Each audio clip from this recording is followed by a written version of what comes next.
Moi, je vais continuer à admettre les gens qui arrivent, mais on peut commencer. Great. So, good afternoon, everyone. Welcome to this wintry edition of our monthly meetups organized by CLIQ-ai, the consortium, the Computational Linguistics in Quebec Consortium. My name is Fabrizio Gatti. I'm going to be your host during this meetup. I'm a programmer specialized in natural language processing, working at the University of Montreal and also for Ivado. We also have in our meeting today Professor Giannini, who heads the consortium. We have the pleasure of welcoming three researchers who are going to present two engaging talks under the theme of natural language processing approaches in cyberjustice.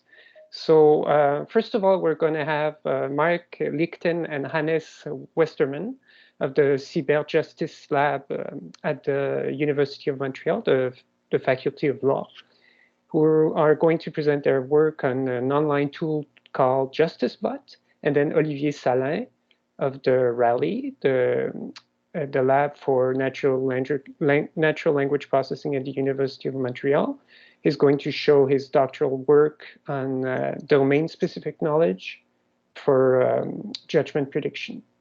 So before we start, as usual, I'm going to ask everyone to mute yourselves so that we can enjoy the presentations distraction-free.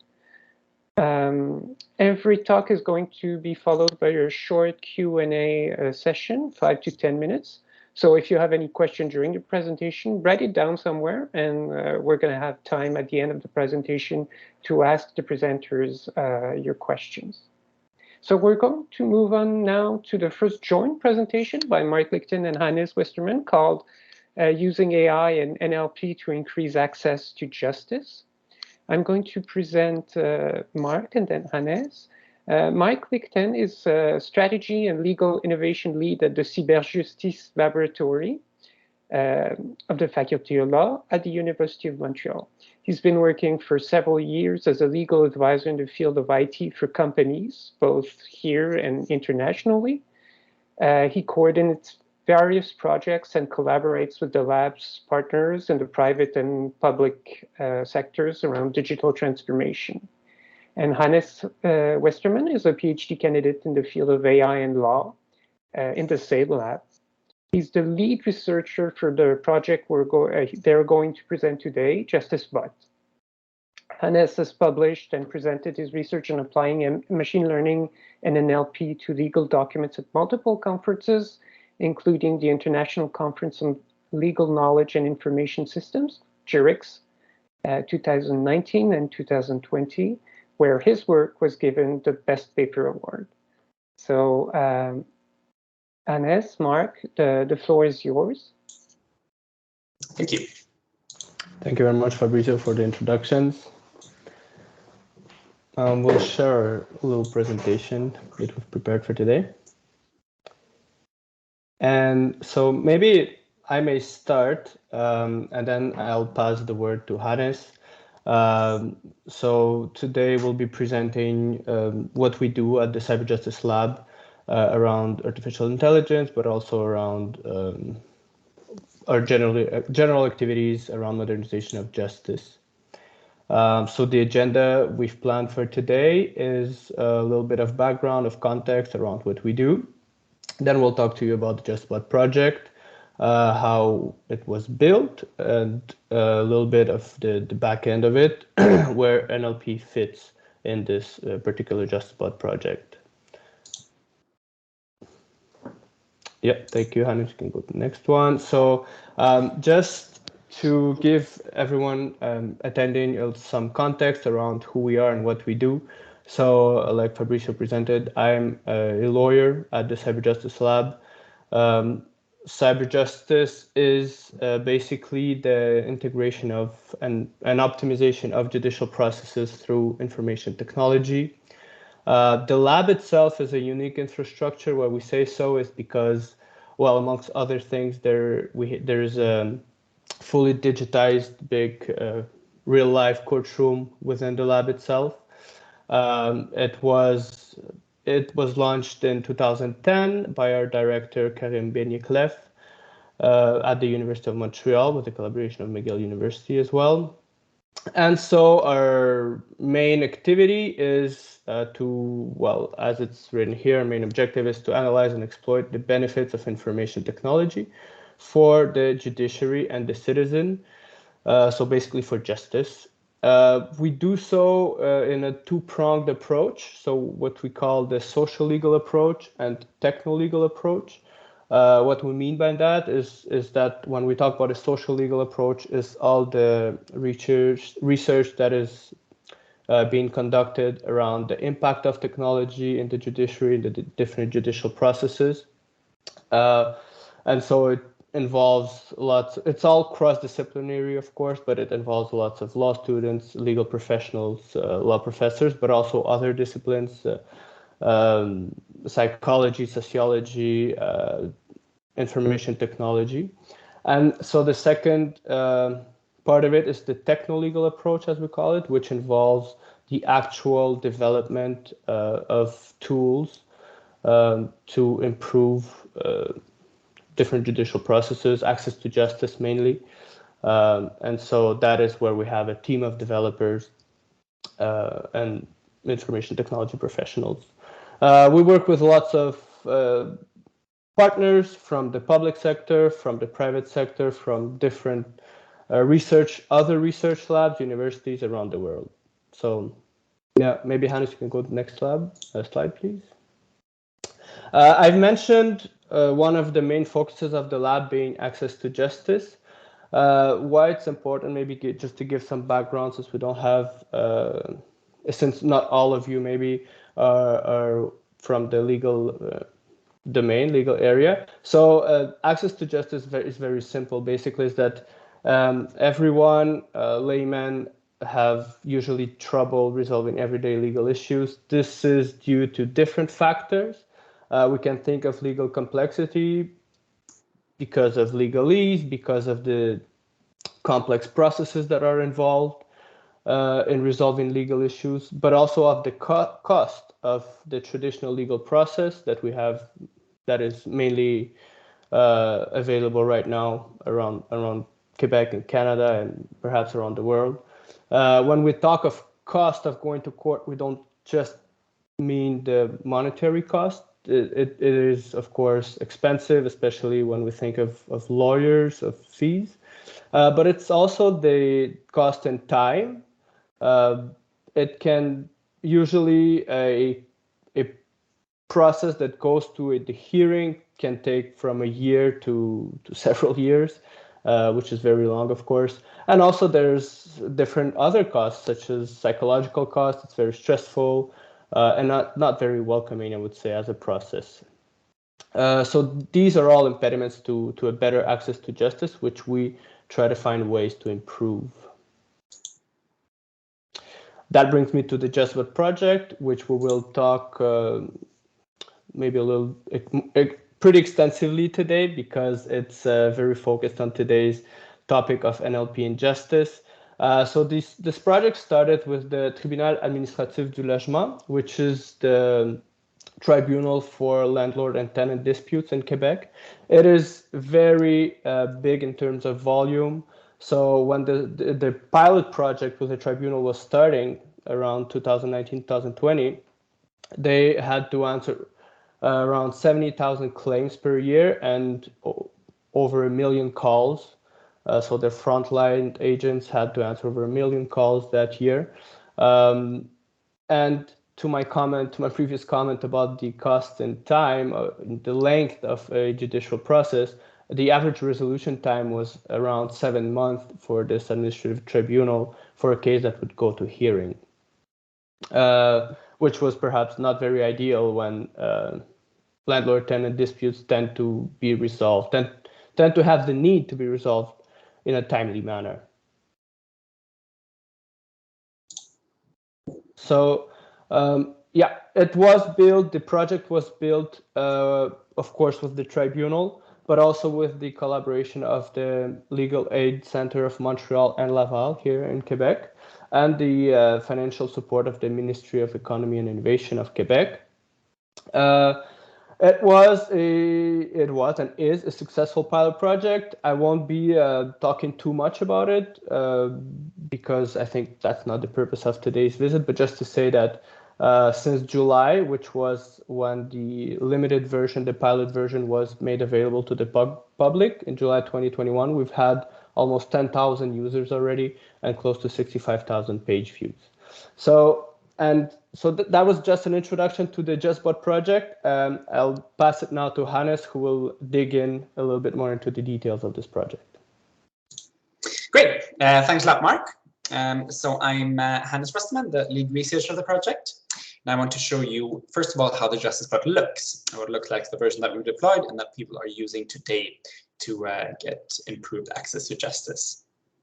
So imagine that you're a landlord and your tenant has stopped paying their rent and you're not sure what to do because of the issues Mark previously described. So you then go to this website, the JustBot, and here, well, first of all, you have an explanation on what the site does and what you can expect.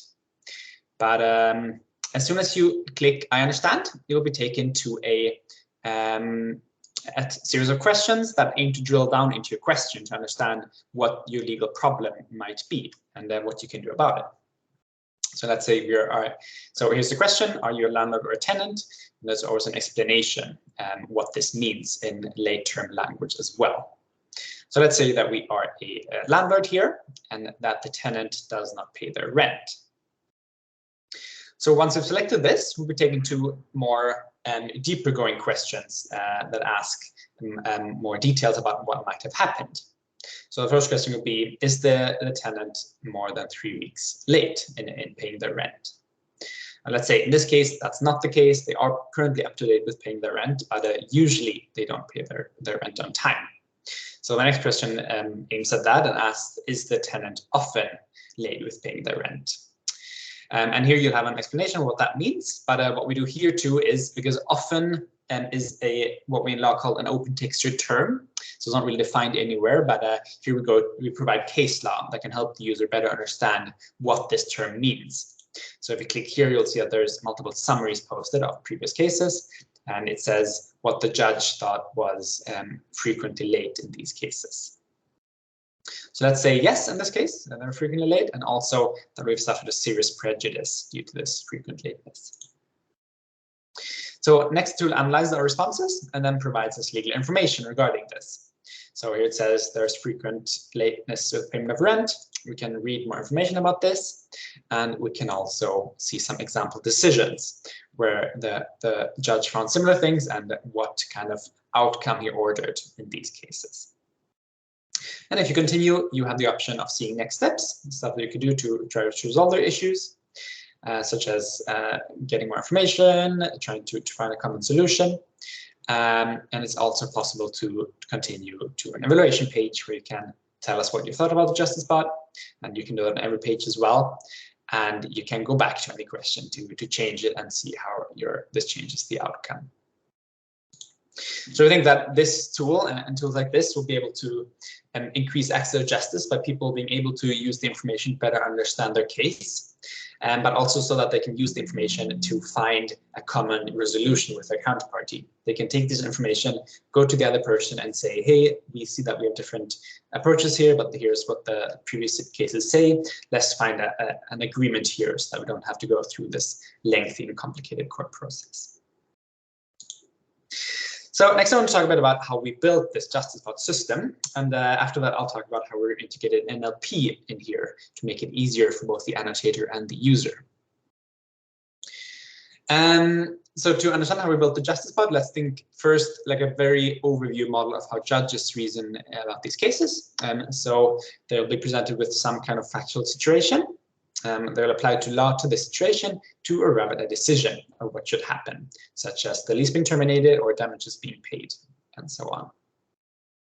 So the obvious place to start here is the Code Civil de Quebec, which contains the legislation regarding landlord-tenant disputes. And it has many paragraphs that govern these relationships. So what we do here is that we go through the paragraphs and we extract this kind of legal criterion reasoning, this graph of how judges tend to reason about these cases. So as we saw before, the first question is the parent is late, if it's more than 3 weeks late, if it is frequently late, and so on. But often, as you saw, we'll get to a place where there is this kind of open textured term, such as frequently late. And this isn't defined anywhere in the law what this means. But this is an open textured term that the judge has to apply to see, does it apply in individual cases. And here we go to court decisions. And these are, of course, examples of how the judge would apply these criteria in individual cases and how they reason about them. So what we do here is we look at case law. And for the criteria, we look at what in an individual case, did the judge find this criteria to apply or not? Did they find a frequent lateness or not? And why did they find this? So maybe if the tenant was late with paying the rent 6 times in the past 8 months, that was considered frequent lateness. And the judge therefore thought that it was frequent lateness. And this is, as you remember from the demo, that the kind of summaries that we can show to the user to help them understand what the legal criterions mean. And we also extract the outcome, the consequences of criterion. So for example, if the tenant is frequently late with paying or currently late with paying the rent, outcome that could be linked to this is that the judge orders the tenant to pay the landlord's outstanding rent. And that's the kind of information that we can show at the very end of the process to help people understand how their case might be resolved if it should go to court. And to make this kind of information extraction easier, we built a tool called the Justice Creator. So it's an end-to-end integrated tool chain for creating and updating JusticeBot. So updating the current one, but also creating JusticeBot systems in other legal areas. So this is not limited to landlord-tenant disputes, but it's really a methodology that we envision covering many, many different legal areas with the same methodology. And it's intuitive and user-friendly and does not require technical skills to use this tool. So we have a team of legal experts at the Cyberjustice Lab that have been working with this tool to create the logic and the data encoded inside the JusticeBot. So I want to briefly show you how this tool looks. So here's the interface. You'll see that there's many blocks of information here. These represent a screen inside the JusticeBot. And as you remember, first was the introduction, and then came the are you a tenant or a landlord. And on the right here, you can see the text. It's very easy to edit and you change it, to add formatting or to add links. And you can also see the answers. So if there's landlord tenant, and by following these arrows, you can see how they're linked to other answers and other questions. So we say that we are a landlord, we click this, we'll be taken to the next section, which was the list of questions and so on. And so we've been working with this for a while together with the Tribunal Administratif Logement as well to encode this information. So as you can see, there's quite a lot of information in here that is able to provide relevant legal information for many possible legal issues. It's also very easy to add new such paths. So if you want to create a new question, we can link it here, and we can link it to the other questions just by entering information like this. And it's also possible to at all stages preview how the system looks. And it's also possible to edit the answers and add case law to the system. So that's the Justice Creator, and that's how we built the JusticeBot project. And next I want to talk to you about how we're using NLP to support us in this venture. And generally, how we like to think of AI is that we prefer using it as augmented intelligence. And as you can see, we're given legal information, and it's of course very important that this information is accurate and true. And so what we do is that we use AI more as a tool to support the user and the creator in using this kind of system. So we give the users the tools to assess their own case and explore possible outcome and possible next steps, but we don't tell them what to do. We always give them the option and the information that might help them decide what to do. And we give experts as well the tools to quickly build JusticeBot pathways for new legal areas, supported by machine learning and natural language processing, so that we can create these kind of tools in many legal areas as quickly as possible to increase access to justice in many different fields. And one way we're doing that is by using NLP to suggest relevant cases for annotation. So you remember in the Justice Bot, there's for different criteria, there are these kind of case summaries that display to the user how a judge previously applied a certain legal criteria. And this can be quite slow, finding these cases and creating the summaries of these. So here's one area where we see NLP being really helpful. The question is, can we use natural language processing to suggest relevant case law for the annotators? So they can look at the cases, they can see if it's relevant, and if so, create a summary for that case. And we've integrated this in the Justice Creator. So if you go to certain blocks now, and you scroll down in the case section, you will see that there's a list of cases that have been selected by the AI that could be relevant for annotation. They have a link to the case, so you can go there to read it and to create the summary. And it also has the sentence that was the most relevant for this particular legal criterion. And in this case, have you refused a suggested person for sublease? And we also track whether this case was relevant or irrelevant, so that we can continue to enhance the algorithm. So this user provides suggestions on potential cases for legal experts to integrate. Just very high level, how we do this is that we split the case into sentences, and we're very lucky to be able to have access to about 1 million cases from the Tribunal Administratif Logement, and that we treat and split into sentences. Each of these sentences, we use a universal sentence encoder to embed these into this representation that captures the meaning of the sentence. And then we use Spotify Annoy, which is a fast nearest neighbor algorithm to build a search tree that allows us to find similar sentences to other sentences very quickly. What we can do then is to go to each individual question, such as this: have you refused the person suggested? And we can retrieve the 100 most similar sentences out of all the cases and give those cases as suggestion to the annotator. And this is based on a methodology that we published in a few papers at Zurich and at CLIQ-ai. So if you're interested in this, feel free to check those out. Another way that we use natural language processing is to use NLP to suggest relevant paths to the user. Now this is, as you remember, if you enter the Justice Bot, you'll be given kind of this list of different areas that the Justice Bot can treat. And it might be, sometimes it could be confusing for the user, especially as we continue extending this to kind of find the pathway that's relevant for them. They might need to perhaps scan this and then click on other. And this could be, of course, because the pathway is not covered, but it could also be that they just don't see the connection. As you see here, many of these are focused on legal outcomes, like I would like to terminate my lease. Or maybe the user doesn't have the intuition when they are able to terminate their lease, so they don't know which pathway to click in the first place. That leads them to click on other, and here we ask them to provide us information regarding their case. So they often tell us what was their case that was not covered by the Justice Bot. And by analyzing this information, we've seen that many of the people that do end up in other and not finding the proper pathway are actually covered by the Justice Bot. So this, for example, is regarding work and renovation of an apartment. It's 14% of people who didn't find their pathway. But if you, as you see here, this is actually covered. So maybe they just didn't find that pathway. As I mentioned, one reason might be that laymen may think of their situation in terms of facts rather than legal outcomes. So this is where our other NLP project is, and that is, the question is, can we use natural language processing to guide the user towards their possible options? And we built a system that can do just that. So, and here is the Justice Bot, but as you can see, it's a bit modified. And instead of just being able to choose your pathway, you can also describe your situation in a few sentences. And we'll use NLP to analyze that. So this works in French and English. So let's say that my issue is that the heating doesn't work properly and I'm very cold at night. So if I describe the facts of being cold at night, the system kind of looks for possible pathways that could be relevant. For example, you could face issues with the heating of your apartment in this case. And if I click on this, I'll be taken to the relevant location inside the Justice Bot.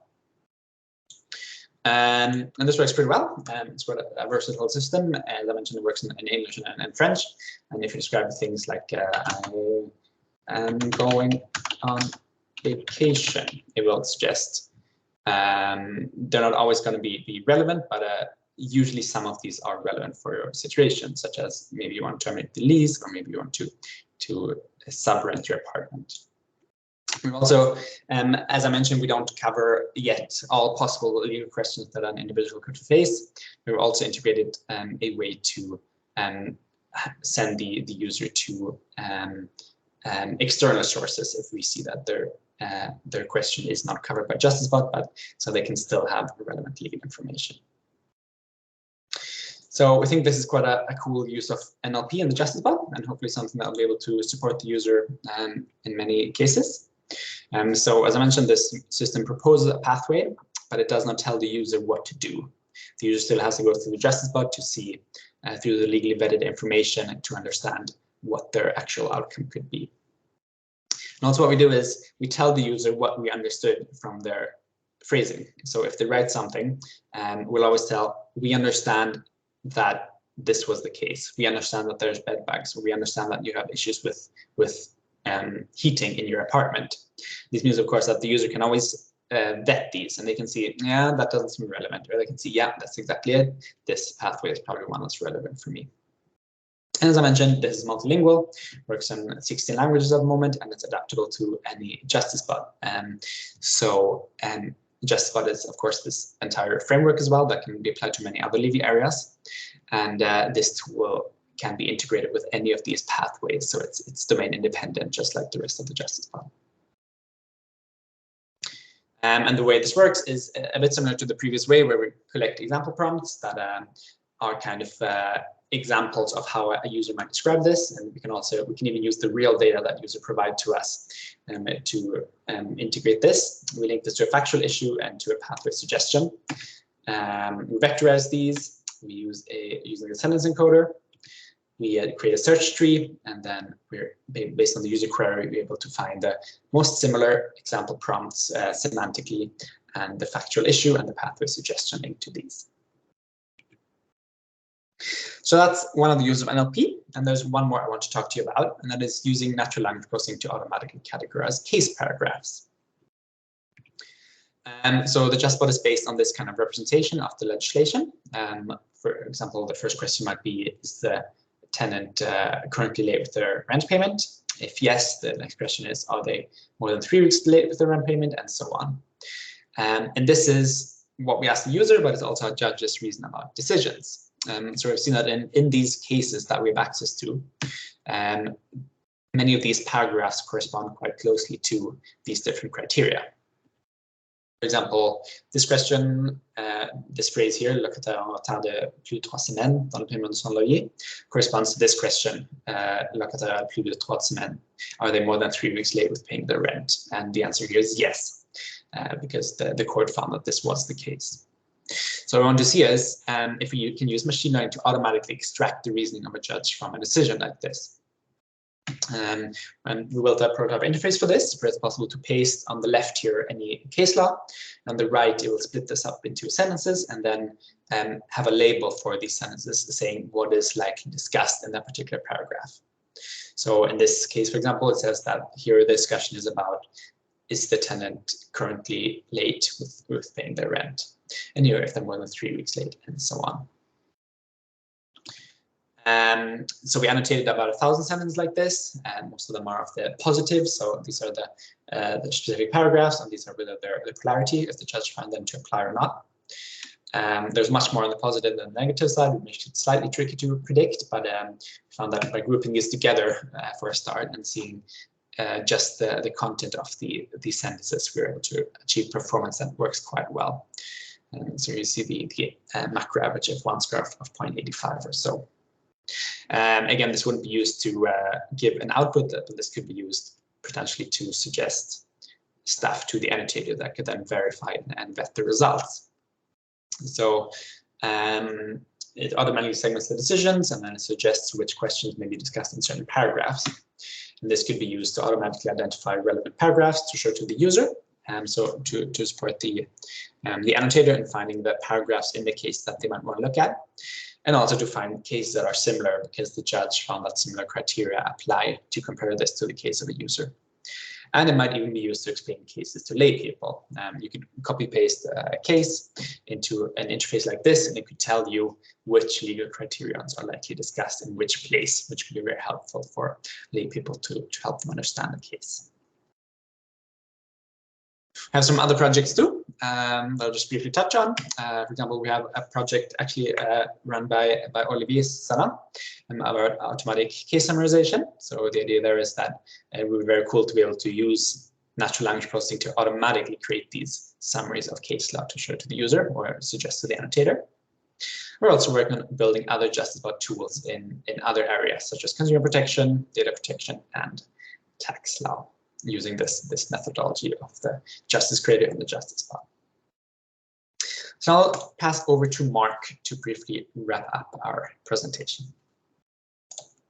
Thank you very much, Hannes. I see, yes, that we're close to our time that was scheduled for us. So just very briefly to wrap up, what we intend to do with this JusticeBot tool, as we said, is hopefully to contribute to help increase access to justice.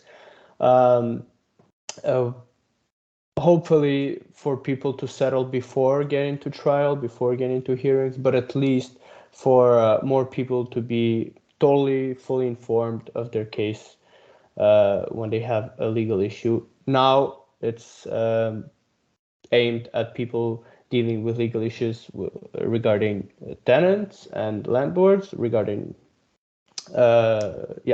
issues potentially at the tribunal. Landlord and tenant tribunal, I'm sorry. But as Hannes mentioned, it can be very easily multiplied and done for other legal areas such as consumer protection, labor disputes, provincial offenses, and whatnot. So hopefully, again, it's also a very good sandbox and research project to actually grasp the potential real applications of NLP in justice. So yeah, thank you very much, everyone, for listening. Thank you so much, Hannes. Thank you, Mark. It's outstanding work. Very, very interesting. So we have about a few minutes for questions. So if you want to ask a question in French or English, you can use the raise hand tool in the top right corner of Microsoft Teams. And you can write also your question in the chat if you want, and we'll read it aloud if that is what you prefer.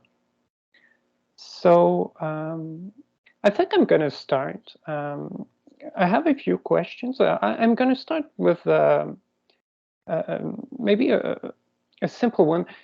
Why did you choose the landlord and tenants conflicts as a starting point for this technology? So the reason we started with this is because this is one of the areas where there's the most cases. I think this is one of the largest courts in Canada. So there's a lot of case law, which of course is really important in order to analyze this using natural language processing and AI. It's also an area where many people are self-represented. They might not have access to lawyers, and these cases are generally what we see as low intensity, high volume. So there's a lot of them, but the legal questions aren't that complex. It's mostly about applying the law to reach an outcome. And then, of course, we're super lucky to work with the Tribunal Administratif Logement once we chose this area to get these cases in bulk. So we have this 1 million cases in a database that makes this analysis in bulk of this data possible. Yeah, so it's always the volume of data that is critical to every machine learning system nowadays. And it is sometimes, and just to add here, I'm sorry, it is sometimes a blocker in justice because to have access to these legal decisions in bulk, like Hannah said, we were very lucky to collaborate with the tribunal. Otherwise, it can get pretty tricky very fast. Yeah, of course. So we have a question from Jianyu. Yeah, thank you very much for the great talk. That's really fantastic work. And the work is about a lot of aspects that may involve law, users, and tribunals. And you showed a very nice picture where the user can go down in the tree to try to go choose a path to try to find the solution. So I'm just wondering how this tree is designed. You showed a demo where you can add questions, but then the question is what question to add there, and how to decide to structure the tree. That's a great question, and I think that's where a lot of the work has gone into beyond the design of the tool. I think what we usually try to do is to start with the legislation, because that is already to some extent shaped like a tree with legal criterion and linked to legal consequences.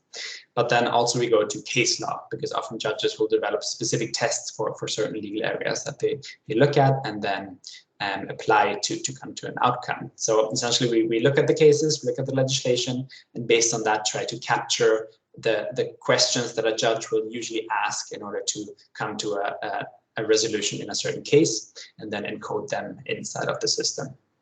But it's definitely something that takes time, where we are lucky to work with legal experts to look at this data and to encode this into the system so that can be exposed to the user.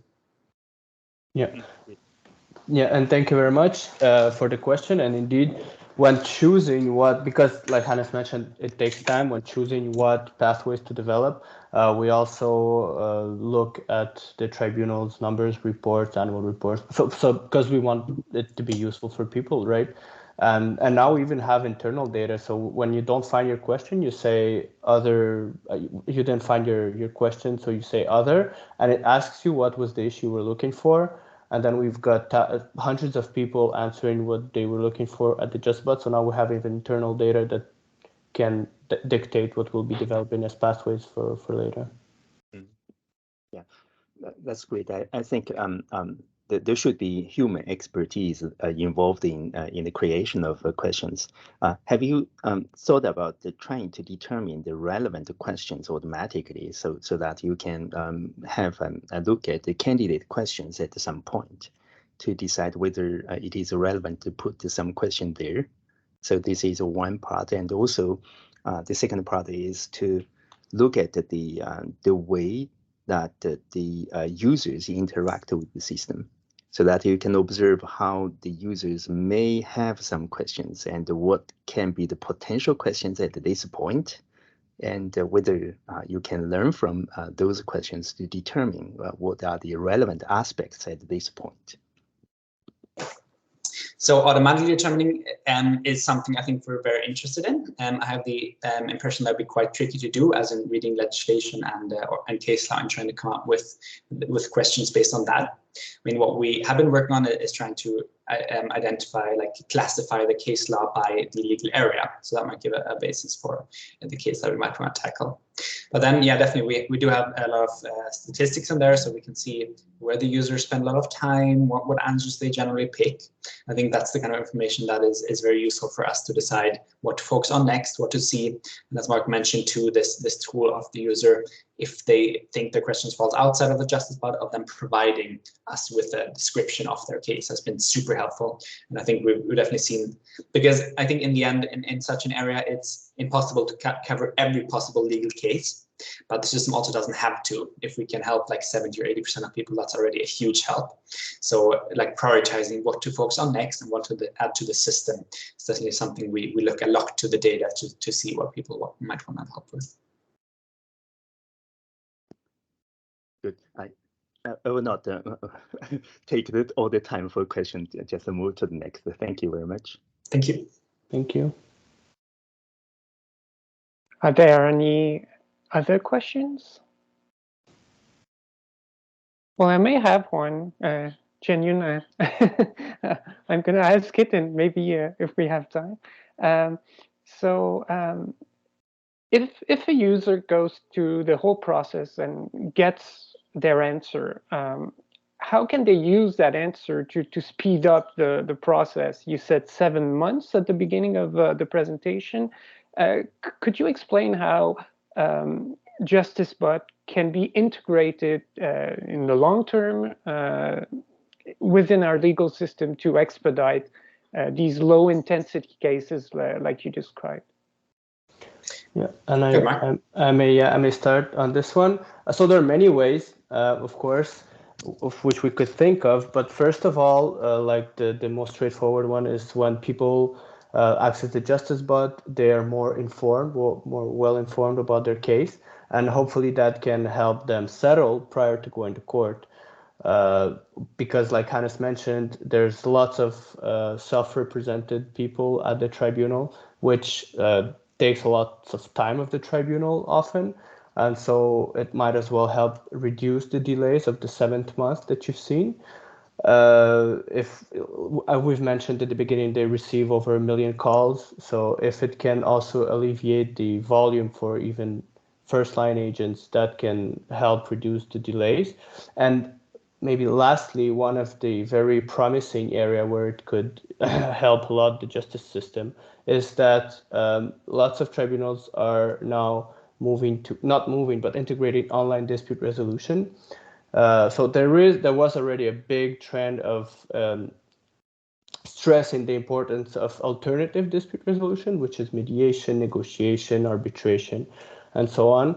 And so the tools like the Justice Bot, like self-help tools, could be a very good first step for these kinds of processes. So people, to settle their dispute, they can get the information at the beginning, at the forefront of their dispute, and then have all the tools to settle during the mediation or negotiation potentially. Like in general, I think there's so many people that don't know what to do in certain situations. Say there's a person who has heating issues or has bed bugs and so on, but they might not know that they have rights based on this. But through using the Justice Bot, they could learn this and understand, okay, I do have these, according to the law, this gives me these rights, perhaps. And then they can use this information to like talk to the landlord and say, I know this is the case. But also, of course, if they go to court, they will have a much more focused idea of what they might want to ask for and what they might be able to expect based on prior cases. Yeah, maybe just to finish on this very good question, we've kind of came up to this idea partly from our project with the Consumer Protection Agency in Quebec, where we've at the Cyberjustice Lab developed another tool called Parler, which is online dispute resolution, and so it was highly successful. I mean, it literally helped reduce the delays, the number of cases that were settling before going to trial. Therefore reducing the cost, the delays, and so on and so forth. So from this project, it came up that a tool like the Justice Bot could, fill in the gaps that were still there from the people that are getting involved into negotiation, into the whole dispute. Sure. Thank you so much for your answer.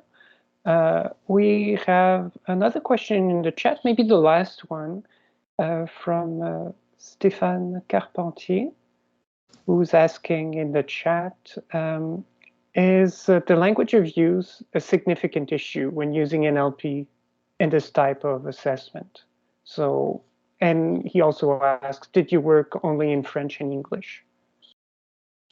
So currently the data we have access to is in French, the case law from the Tribunal Administratif Logement. So there the NLP tools have to support this French language. I think with the tools that we have been using, this hasn't really been an issue.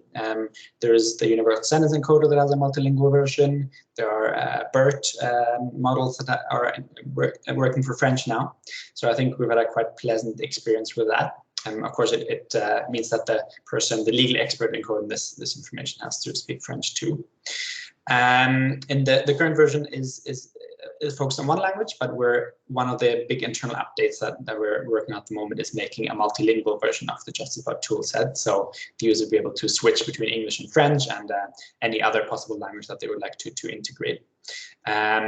So in general, I don't think there's been much issue of using French. Of course, we have to understand the data to be able to work with it and to encode it. But on a technical level, I think it's been quite smooth working with this type of data.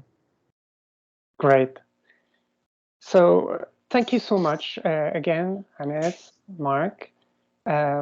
if you have additional questions, naturally, you can send them via email to our kind presenters. And now we're going to move on to the second presentation. So our second presenter is Olivier Salaün, who's going to present a talk entitled Exploiting Domain-Specific Knowledge for Judgment Prediction is No Panacea. So after completing a curriculum in economics, Olivier Salaün earned a master's in data science and business analytics at Centrale Supélec and ESSEC, respectively engineering and business schools in France. And he made a step in the field of NLP in so doing. He's currently a PhD candidate supervised by my boss, Professor Philippe Langlais at RALI, recherche appliquée en linguistique informatique, which is an NLP lab at the Department of Computer Science at the Université of Montréal. And within the framework of the partnership with the lab, the Cyberjustice Lab, once again, his research focuses on the application of NLP to legal documents. So, Olivier, yes, I was asking you to share your screen, but you're too fast. So thank you, Olivier. The floor is yours. I think you should maybe turn on your microphone. We can't hear you. Yes, sorry, I forgot the microphone. Thanks No for your problem. kind introduction. So I'm Olivier Salaün, and today I will be presenting a paper that was published at last year's conference called NLP. So the title of that paper is Exploiting Domain-Specific Knowledge for Judgment Prediction is No Panacea. So it's a work that I co-authored with Philippe Langlais and Karim Benyaklev, who's the head of the Cyberjustice Lab at the Faculty of Law of the University of Montreal. Here is the reference of the paper, and here is the outline of this presentation. So first, I'll start by making a short introduction about what legal judgment prediction is in the field of NLP. Next, I will make a description of the data set that we use. So it's a corpus of decision from the Tribunal Administratif du Logement that my colleagues mentioned earlier. Next, I will present the models that we used in our experiment, and finally, we'll see the result that we obtained. So first of all, what is legal judgment prediction about? In the field of NLP, legal judgment prediction is a task in which a model is given the extract of a court decision, and the goal is to predict, for example, the verdict or the ruling that was decided by the judge. Such approach was used, for example, for court decision from the United States or for court decision from the European Court of Human Rights. You can also set another goal, that is predict some attributes for each case. So, for example, there are some works in which the goal was supposed to predict the legal areas of the documents, or in the case of Chinese Supreme Court cases, predict the relevant law article, the charges, or the presenter. As such, the court decision are a very special type of document because they transcribed how the judge made the verdict, how he made his ruling by applying the articles of the law that are applicable to the facts that are described in the case. So this gave the idea to some research to use articles of law in legal judgment prediction. So, for example, if you have some researchers such as Luo, Long, and Xu, who successfully demonstrated that articles could be used as leverage for improving performances, for instance, in charge prediction or in cases of divorces.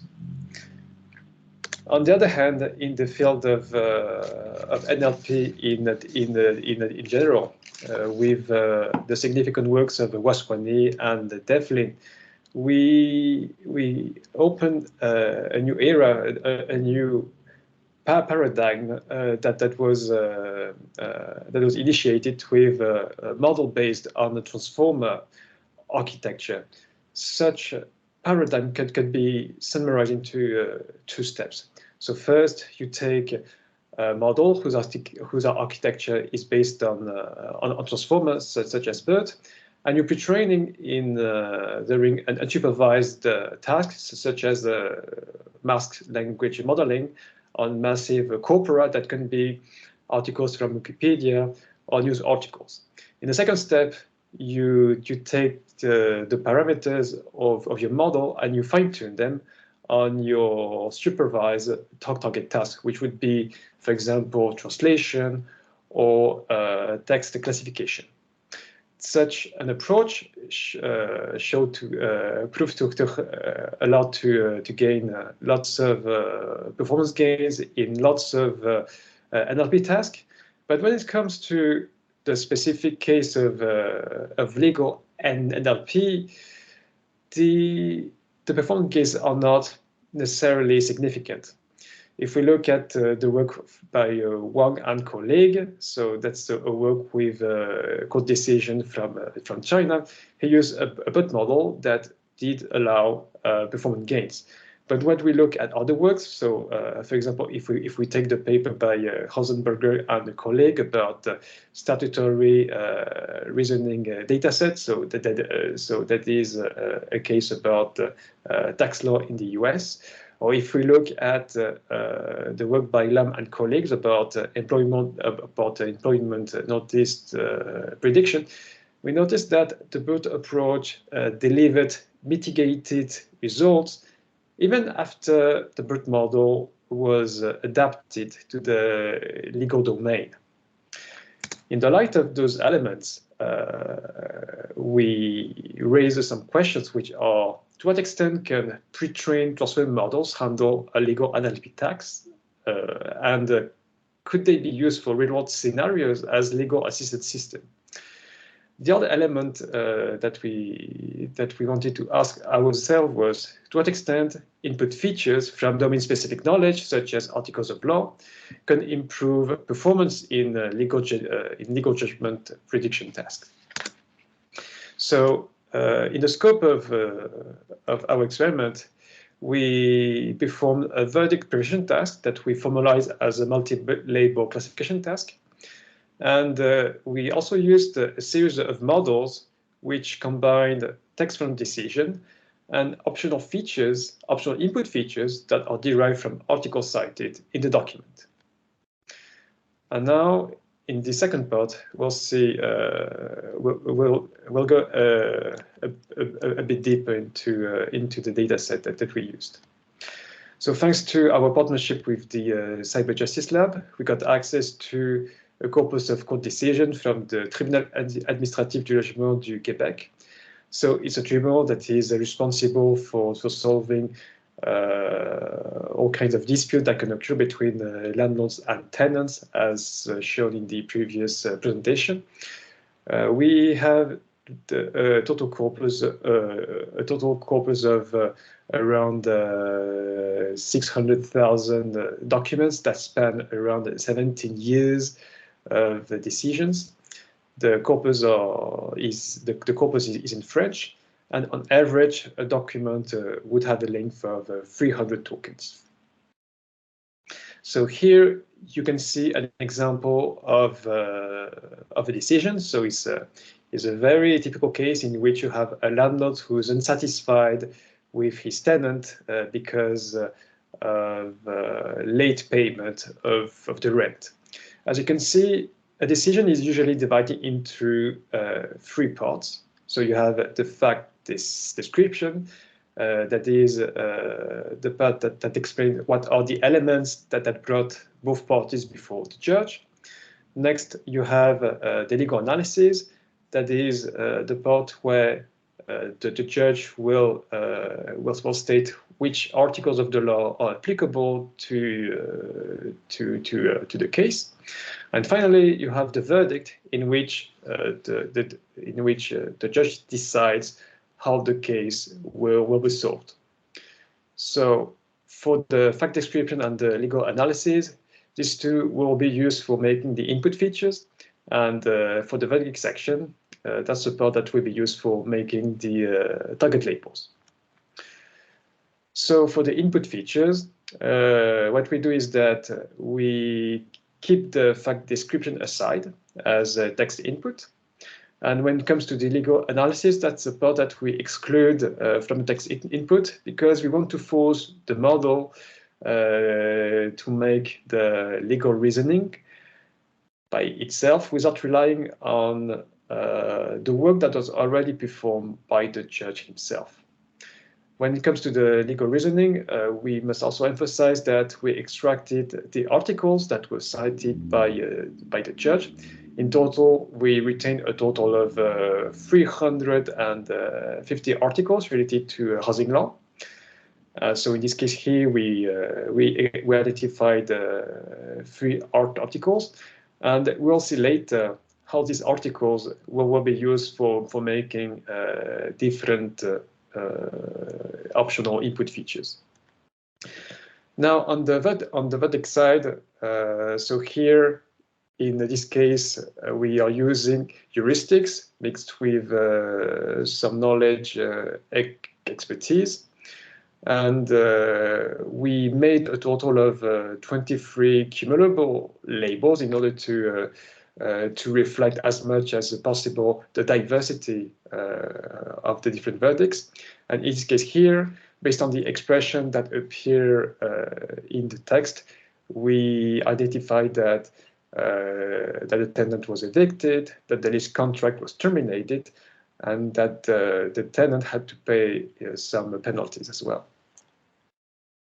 So eventually, in this pre-processing, we also remove all of the instances for which we could not identify articles, or for which we could not make any verdict labels, and we retain a total of around 500,000 cases.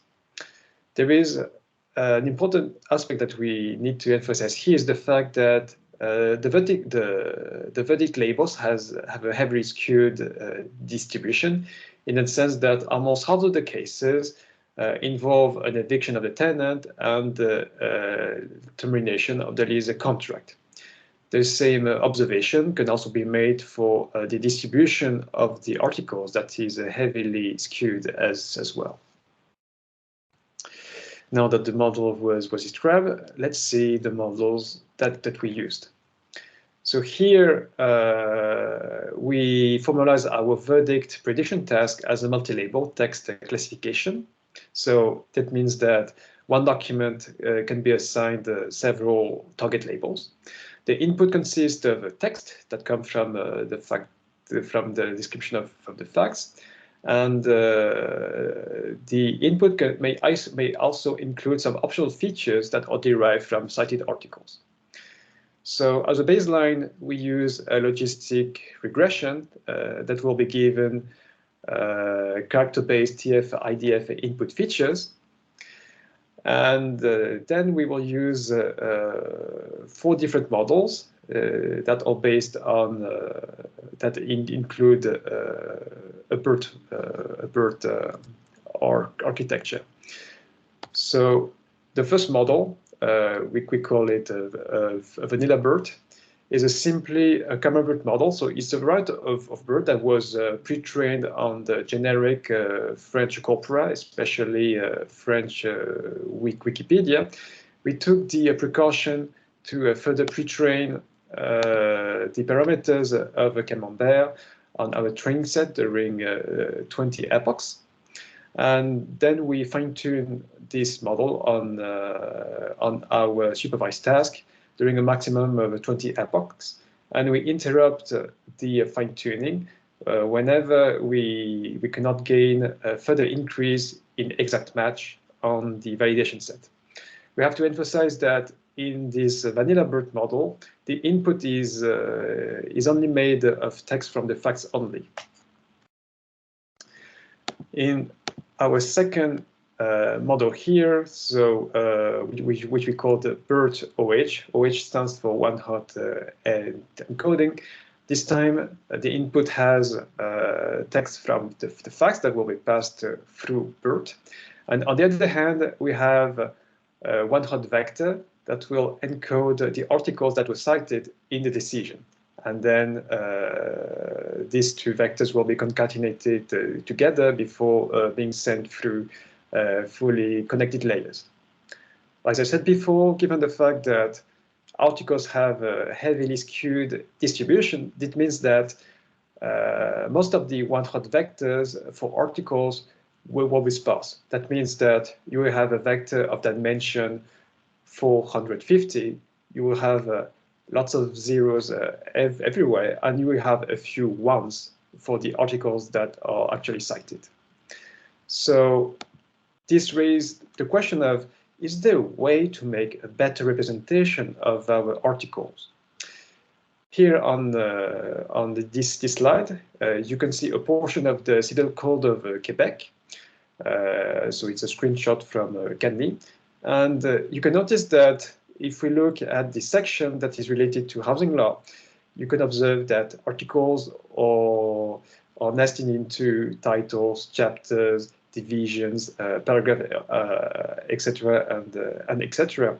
And we try to think of a way to represent how the articles are organized within the Civil Code of Quebec.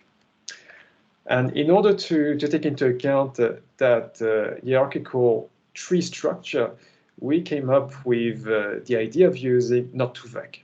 So the way we applied it in our case is that first we made a graph in which the nodes are the different chapters, division, paragraph, and the articles.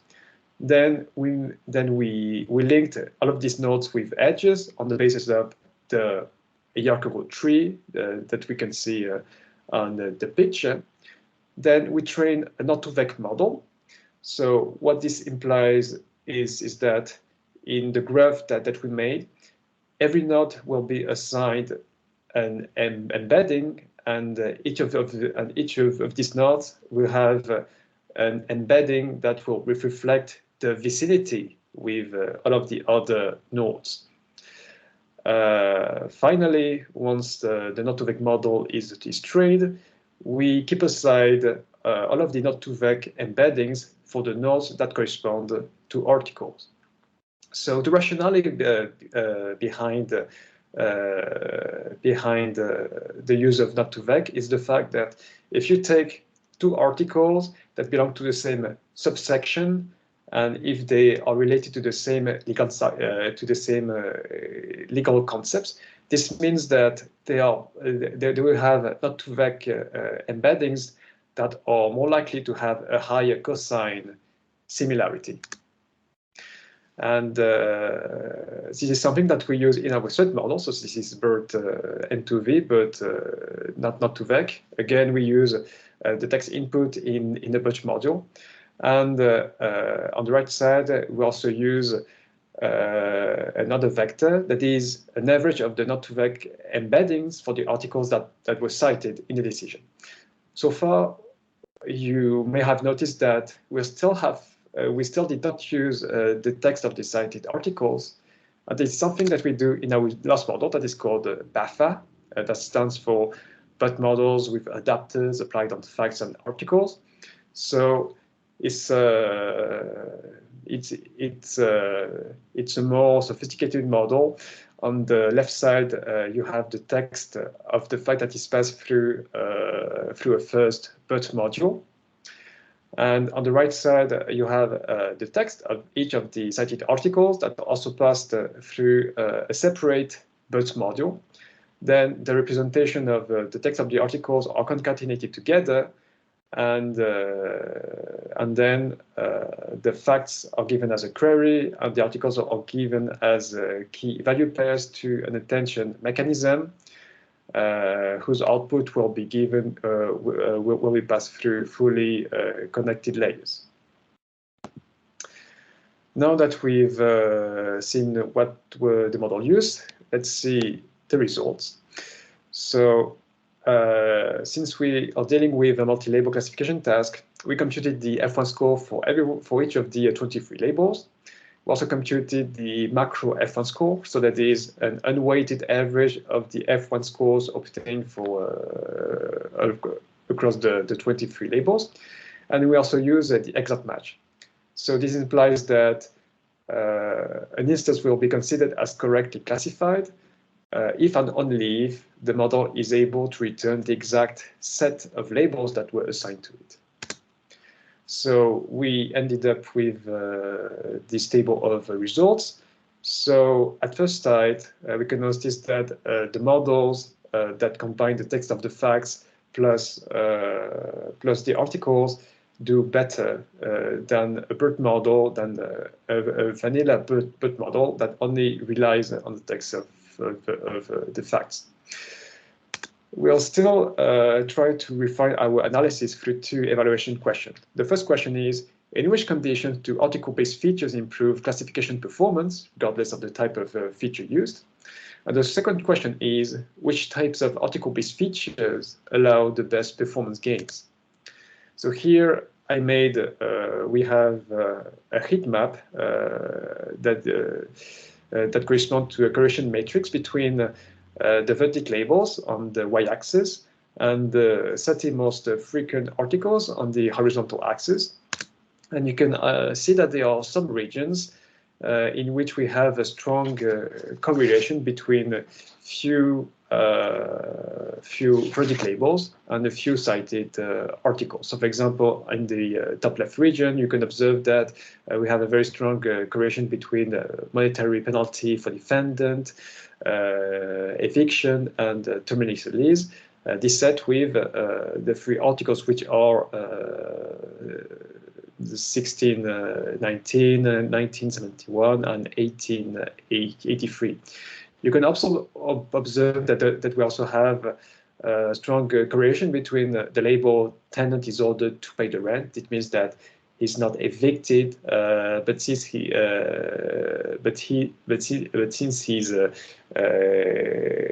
not too late in paying the rent, he's simply ordered to pay it.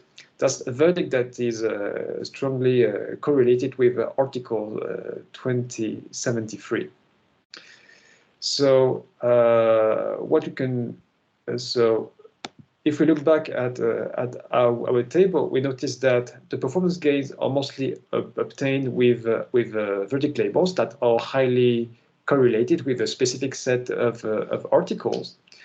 And we notice that these performance gains are mostly noticeable for the vertical labels whose support is below 5%. So for example, this is something that you can notice for tenant is ordered to pay the rent, or in other cases where a landlord is allowed to repossess his dwelling, for example.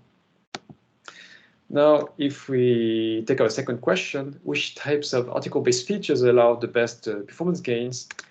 This time we will look at the bottom of our table of results. You can notice that the model that is combining the text of the facts plus one-hot encoding of the articles achieved the highest exact match score with 67%. Then the BERT model that is using the not too vague embeddings achieved the highest F1 macro average score. And when we look at BAFA, that is the only model that has actually access to the text of the articles, we notice that although it outperforms the vanilla Camembert, it still fails to do better than the two other models with one-hot and not too vague. So what you can retain from this experiment is the fact that combining BERT with information from the articles does better than simply using a vanilla BERT. However, the improvement that we've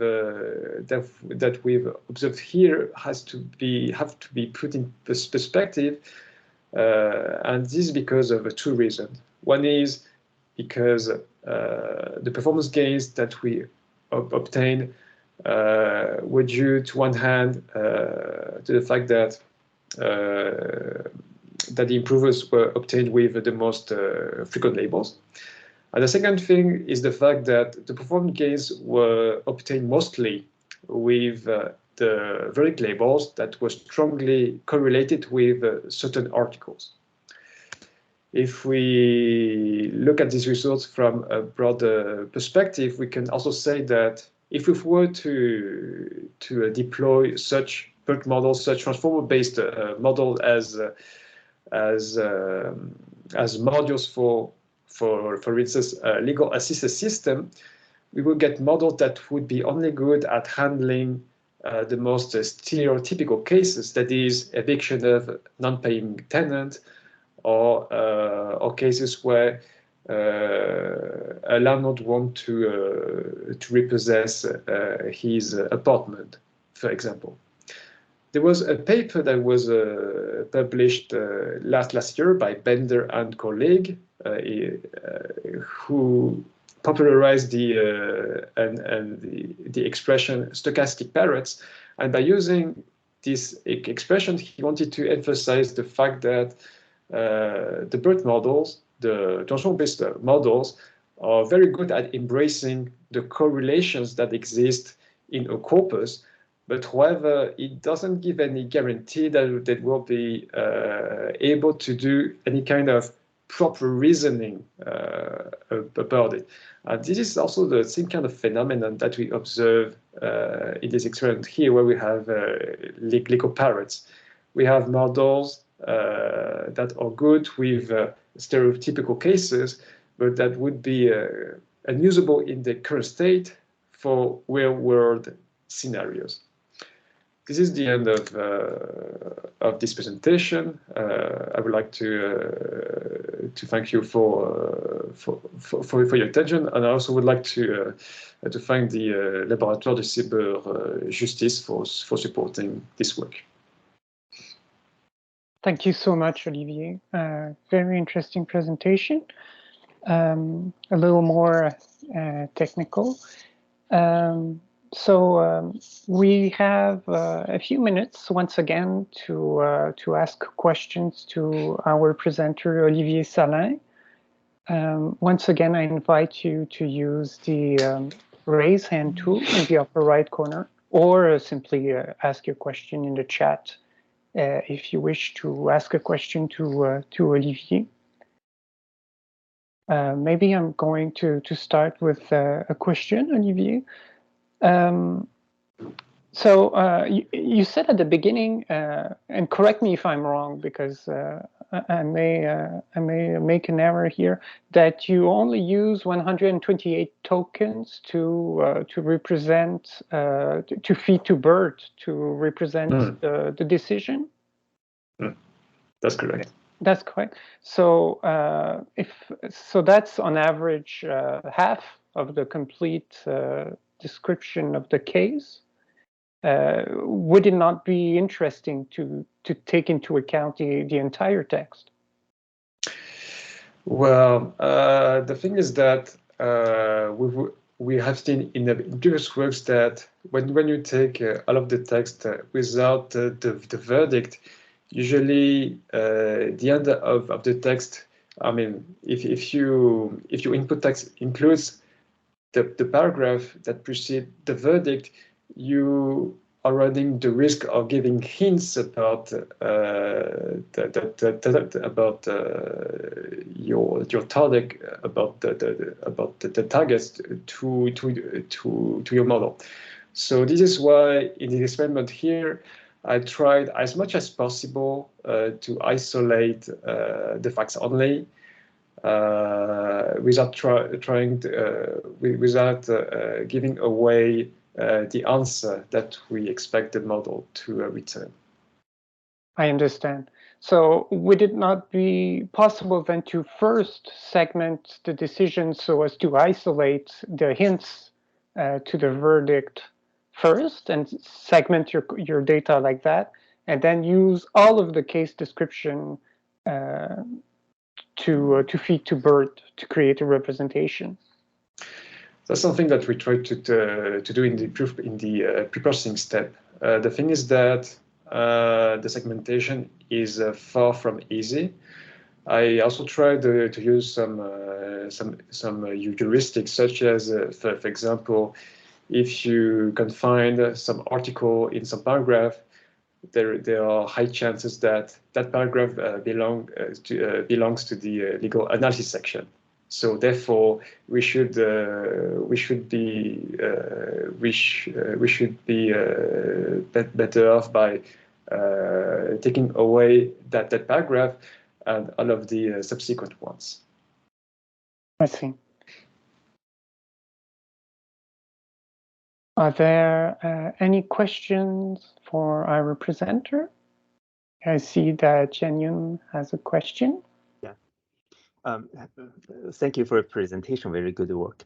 And also, I guess your general conclusion of that work is that the bird can help to some extent, but it's not the magic, right? So it's consistent with what you observed or what you read in the literature.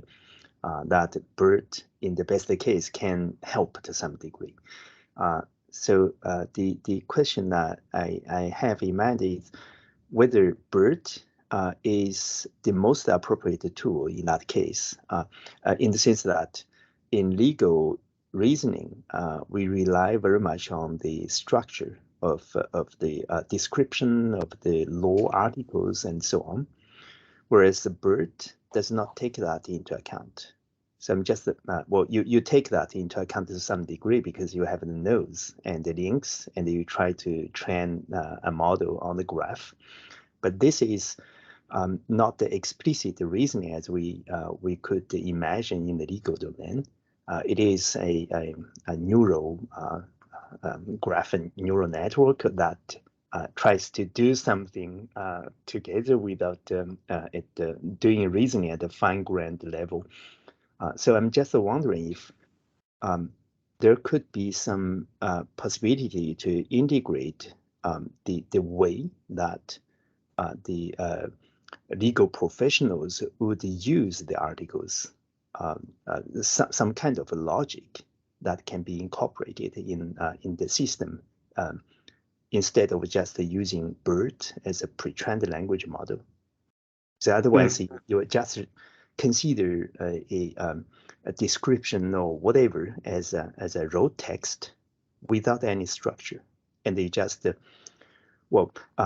basically BERT can allow you to estimate some kind of similarity, and of course you can fine-tune the similarity somehow to the final decision in your training set, but this is somehow limited in my point of view. So what's your thought about that? Sure. I have two answers to bring to it. So first about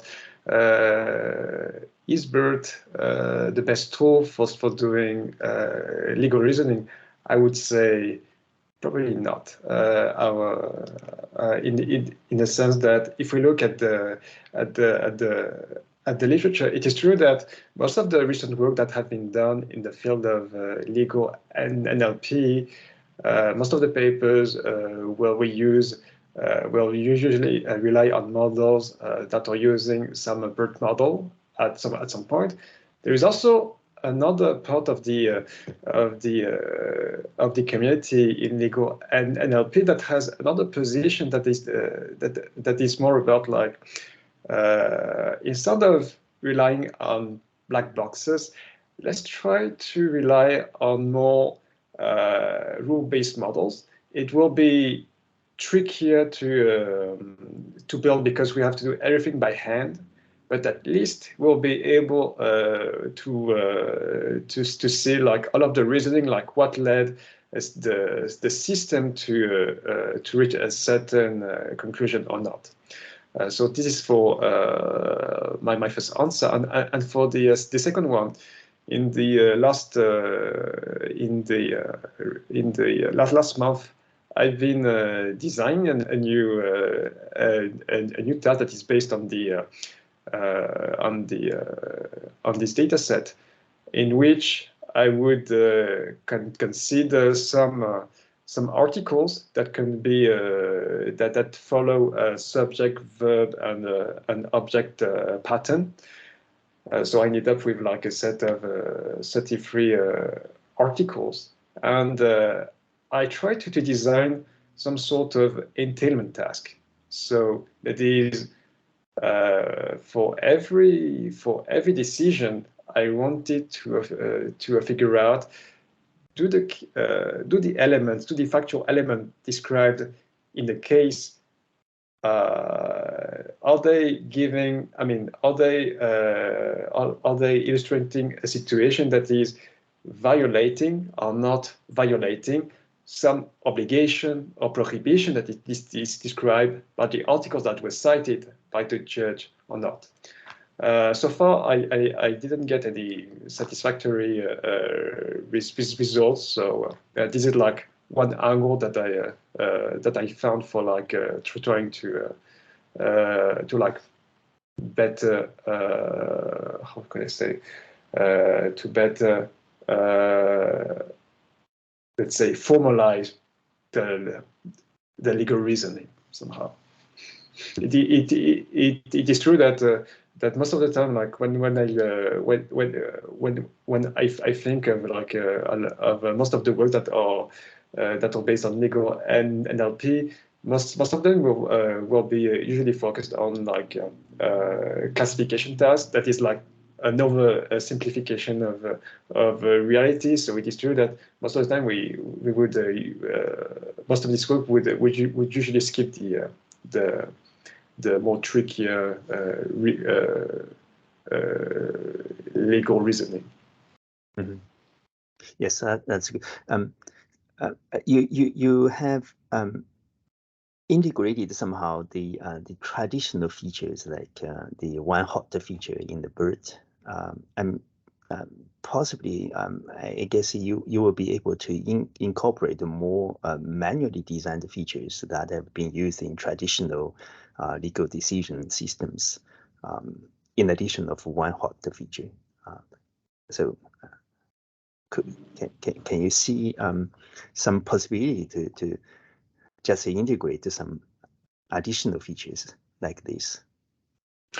When you say additional features, would it be like incorporate some information about sentence parsing, for example?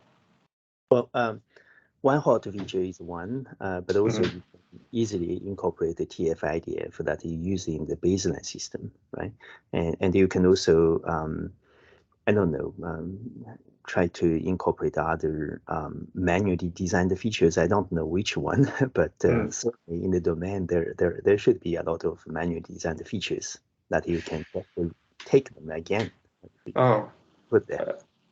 Yeah, I had tried that, so I'm gonna repeat a bit of what I said earlier. I tried to make some entailment tasks. So this is like I kept a set of articles that follow subject verb object pattern, but I also tried to filter out the articles that are defining, for example, a permission or a prohibition, so in order to have like some sort of more binary approach to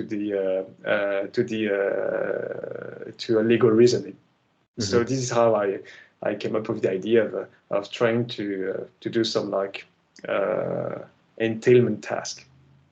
So. Yeah. Do the fact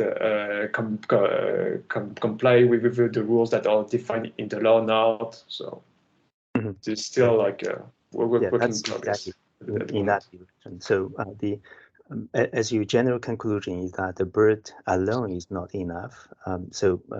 I guess a better way to think to use a BERT is to combine BERT with some other features that we already use in the domain, so that the BERT will be used as an enhancement rather than a replacement. So I think that may provide some additional information, additional help to the task, right? I guess it's a rendezvous for Olivier's defense in a few months or a few years. Okay. We thank you so much, Olivier, for your questions, for your presentations, and everyone for your questions. We're running out of time, so I'm going to thank everyone. We've had 2 interesting talks by Mark, Hannes, and Olivier. So it was a true pleasure. I'd also like to thank my collaborators, Mariam and Vanessa, for organizing these meetups. A recording of the event will be appearing on our website, so check it out if you want to see, to review something. Stay tuned for more news about the upcoming meetups. You're going to receive emails as follow-ups. And I look forward once again to seeing you all next time. Until then, have a pleasant day. Bye-bye. Thank you very much. Hey, thanks. Bye-bye. Thank you. Bye.